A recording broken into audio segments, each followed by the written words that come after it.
Yeah, I've worked on a few assemblies where there's too many screws or different length screws that are used. When you try to assemble something and you realize, I got to check on what do I need, and then you got to look around for it, it can get a little frustrating to start putting something together and realize, wait, this isn't the right size one, and I need to go find another one, and you can't just grab a handful. It's not as easy to work with. It's easy when you're designing a single or individual part to focus only on your part and not the entire assembly. So something I came into recently was I had one single part and it had multiple sections that bolted together. And as I went through to define out what bolts were needed, I was realizing that there was a few millimeters to up to 10 millimeters of distance in the length.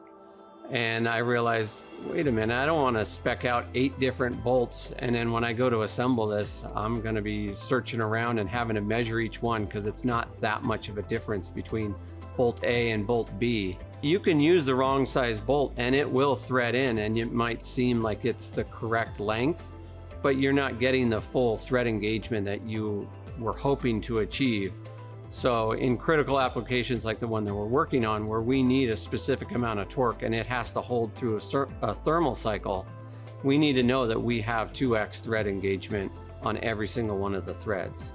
In SOLIDWORKS, when you're doing a counterbore, in this instance, for multiple mating parts, one of the features that allows you to do is you can change the dimensions on the counterbore feature to extend the extra machining depth, but that doesn't always guarantee that the remaining part under the screw head is the right length that you want. So the next step to know that for sure is to actually go in and edit the drawing that is for that screw depth. The Hole Wizard feature automatically creates a drawing that it does a revolve with to create this whole feature, and that will have a head clearance dimension that's in it. So if you make the head dimension a driven dimension and then you define the line or the sketch that's underneath the head, then you can tell that to be exactly what you want it to be, and the head depth will just change accordingly.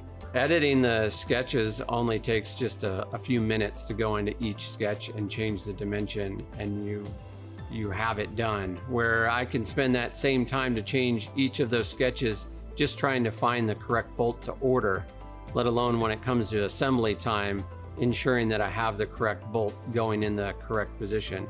If we hadn't done this exercise, I could very easily put a 98 millimeter bolt in somewhere where I need a 100 millimeter bolt. And now I've lost a couple of threads in there, and it is not up to the specification that the product required. It's sort of uniquely satisfying when you have a whole bunch of parts, not just in one assembly, but throughout an entire project or a machine. If you can narrow it down to use 1 or 2 different screws, then you know I just have to buy 3 of these boxes of screws and I can just grab any single one of them and it's going to go in there. It's very satisfying when you go to assemble that you do not have to think about that. You're just throwing bolts in there and you're building it as quickly as you possibly can.